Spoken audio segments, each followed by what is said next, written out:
I think you are trapped in your comfort zone, and I don't think you'd be here if you didn't think so.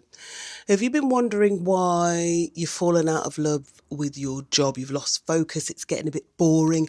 You're seeing your friends and family on social media and they're living their best lives, but you are scrolling with anger and with jealousy at them. Or maybe, like me, you've been waking up in the middle of the night sweating, going, is this it? Is this all there is? I'm pretty sure then that you are trapped, and you're trapped in your comfort zone. And this is what we're going to be talking about today, because I know those feelings. I felt them last year. I felt like I was suffocating and it did not make any sense. But I overcame. I broke free. I left all the feelings behind. And let me tell you now, on the other side, the feeling in your mind, your body, your soul are absolutely indescribable. The best feeling ever.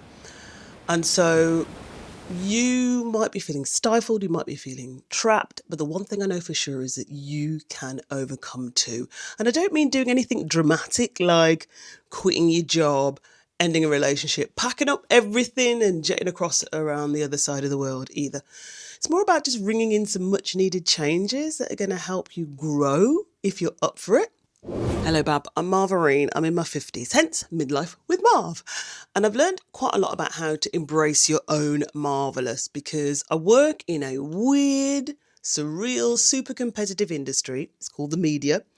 I went from being a very painfully shy, awkward little girl to becoming a news anchor, a newsreader, whatever side of the Atlantic you're on, whatever you call it. It was my dream job and I made it. And now I'm also a coach. And one of the key things that I know about living a marvellous life is about listening to, embracing and acting on the signs that come to you that are within. So around getting out of your comfort zone, by the end of this video, I'm going to help you understand what those really uncomfortable emotions are, what they're actually telling you, how to act on them, and some of the surprising things that are waiting for you on the other side when you get out of the comfort zone that nobody talks about. Now, as humans, we're drawn to stability, aren't we? We're brought up that way. We are seeking out the path of security, predictability. It's the job with the stable income. It's the husband or the wife. It's the house and the family and the dog and the station wagon, right? Nothing wrong with the wanting that certainty. It is hardwired, but when was the last time you felt truly alive? Can you even remember? Can you even remember when you felt truly alive? Or having everything that you've got, or making those moves towards everything you've got, do you just feel a bit meh? Does it all feel a bit too safe, a bit too predictable? And if it does, then does it mean that the stability that we've been chasing could become our biggest limitation? And it's fascinating what happens when our brains actually stay too long in our comfort zone. Scientists have discovered something called the hedonic adaptation, which is where even positive situations lose their ability to bring joy. There's actually something even more dangerous under the surface, I think, which might explain why you're stuck right now. And it explains why I absolutely needed to get out of my stuckness. Let me just share with you what happened to me. So let's think. 2016, I kind of limped away from a television contract. I felt very wounded, very hurt. And I kind of hustled my way into academia. I went to teach journalism. I went to study. So I went back and did a third course of postgraduate study. And I ended up becoming the head of department, right? Hard work, right? But it was prepping, teaching, marking, managing, meetings, metrics, you name it, it all happened. It was full on. It was 24/7, 365. And then I got offered some summer work as a freelance journalist back on television news as a newsreader, my dream job. And I was like, ooh, 7 years, actually no, it was 10 years difference from the last time I was anchoring news, 10 whole years, and I got offered this work. So I was like, okay, let me do that. I can juggle it around in the summer, be great, when there's summer downtime in academia. So that's what I did. But then I got faced with a choice in the autumn. It was like, do you stick with the teaching or do you bet on yourself and go back into the journalism? what did I do? I quit the teaching and went back into journalism, and it felt great, On the one hand, I'd kind of let go of all the workload, and my brother had died earlier in that year, and I felt that I could have space to grieve. I was working less hours, all the rest of it. But I kind of left academia going, well, who am I? Because I had a teaching identity. I was struggling with feelings of worth. Like, who am I? What am I meant to do now? Am I a journalist again? I'm not helping people. I'm not mentoring. I'm not teaching. I'm not helping students fly in the way that I was doing as an academic. It's a bit weird. I was immersed back in the world of TV, right? And with all of that, I slipped into some bad habits. So I started spending money I didn't have on things I didn't need, right? And I done a video on that, like my biggest money mistakes ever. I was trying to fill a void, but the shopping couldn't fill that void, right? And I was also restlessly scrolling on social media. And the biggest sign was on the days my husband would go out to work in the morning, I was still in bed and he would leave me in bed and I'd be like, bye. He'd say like, what are you doing all day? I'd be like, nothing. And I would just lie there, which is kind of borderline depression. And I was thinking, where have these bad habits come from? But actually it was a wrong question. I eventually woke up and realised that everything that was going on was trying to tell me something really important, right? That despite kind of, I was back being successful. I was getting into that kind of comfort zone of getting to find my place in the new job, getting into the routine of going down to London, getting into my bedtime routine to get up at 3 a.m, all that stuff. I realised I was getting into a comfort zone and it was getting a bit safe, but I was feeling restless, okay?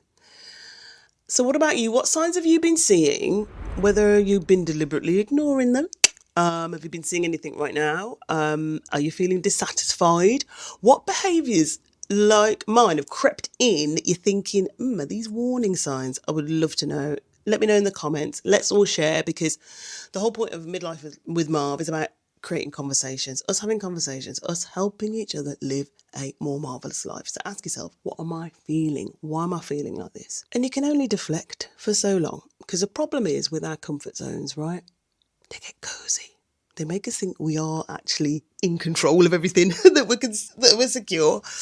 And that's why we stay in a job for a long time, or we stay in a relationship that ain't working because we're like, better the devil you know, or the routines that we have, they're literally numbing our brains because there's an illusion of security, there's an illusion of control, but they are limiting us and they are suffocating our potential. Now, where are the signs of it doing that to you? How do you know if all of these feelings are hurting you? Your nearest and dearest might be telling you. You might be deflecting. You might be reproachful. You might be angry. I mean, my husband noticed the bitterness coming from me, me staying in bed. Classic sign of depression. And the truth is, we don't want to hear that nothing grows in our comfort zone. The longer we stay there, the smaller our world gets. And then the kind of questions that I ask my coaching clients, like, what areas of your life have you stopped feeling challenged in? Have you stopped learning in? Have you stopped growing in? Are you becoming angry for no reason? Do you feel lazy? Perhaps where you used to be passionate, where you used to be excited? And what's it cost you? What have these behaviours cost you? Please listen to the signs that are coming from your heart. You can only ignore them for so long, and then they kind of bust through. Don't ignore them. Realise if you're lashing out to friends, to family, to colleagues, and when you lash out, you feel bad about doing that, that's a massive sign that there's something you need to do, that there is a shift that needs to happen. And recognising it is the first step. The action, taking action on the signs, is probably the toughest thing, because then you've got to figure out, what is it that is making me feel this way? And how can I approach it with grace, being kind to myself, not being hard on myself? You stupid, silly fool, you didn't see it sooner. You've seen it. Figure out what action you need to take. It doesn't need to be super dramatic. It might be just a small change. It might be looking for a new job, and even the fun, the clandestine nature of you looking for a new job when you're not telling anybody else what's going on, but the search, the possibilities might open your mind up to new opportunities.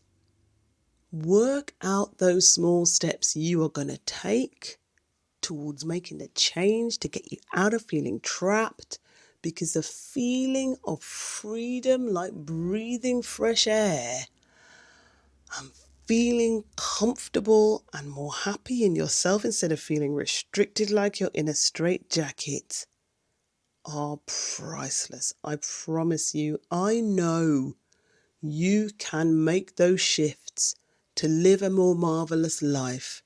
And I remember thinking a few years ago that I wanted to look at coaching. I actually explored coaching. I paid for a coaching course. I wanted to start a coaching course. And then I realised with the teaching and the management workload at university, I couldn't do it. But I came back to it, I was like, well, what if you do it? But Marv, can you afford the course? Why do you want to do the course? But you've already built a successful career in broadcasting. Why do you want to go and do a third course of study? What are other people going to say? Every rational argument for staying put was there. So I said yes to the action, right? And not in a grand dramatic way, but in small steps and all in tandem. So last summer, I started writing Moments, my newsletter. I started working out, can I do the course of study? How much is it going to cost? Work it out, paying it in instalments. Started to create content. I wanted to create content and use my own voice instead of, my job is about reading scripts that are written by the people that I check, that are about news, that are quite sad things, quite depressing things. I wanted to share my own voice. I was like, yes, I have to do this. I have to get back to this, right? So if you're feeling that the desire to do this thing is stronger than the fear, you owe it to yourself to get going, baby. But I would love to know where you are on this journey. Is your heart saying something? You want to do something different. You don't know what it is. It doesn't have to be a dramatic leap. Just changing some things. You can do it. I know you can do it. Whatever it is, find what the it is, right? And just get it done, right? And here's something we don't talk about enough. When you finally decide to step beyond your comfort zone, like I did, the journey really doesn't unfold the way you expect it to. Never a linear path, never a straight path. Get ready to be surprised. They might reveal strengths, passions, challenges you never realised. We might have got success all wrong. It's not the job. It's not the regular paycheck. It's not the wife or the husband. It's not the family. It's not the station wagon. It's feeling meaningful, right? So for me, my midlife transformation, my coaching, my mentoring, my sharing content on social media, and doing that alongside at 53, going back into my career as a journalist, being on national television, preparing for other television filming that I do and the events I do and travelling nationwide, doing all of that. It is all knackering. It has brought me to my knees. That's what we don't talk about. You might make these changes, you may feel more fulfilled, but they may take more time and they might reduce you to your knees as well. And you might be knackered and you might be tired and you might be exhausted. And then you've got a whole bunch of other challenges to deal with, but you make it work because you are fulfilled and you are feeling like you're making a difference in the world. That feeling, like I said, is indescribable. I know you can have it and I know you want it.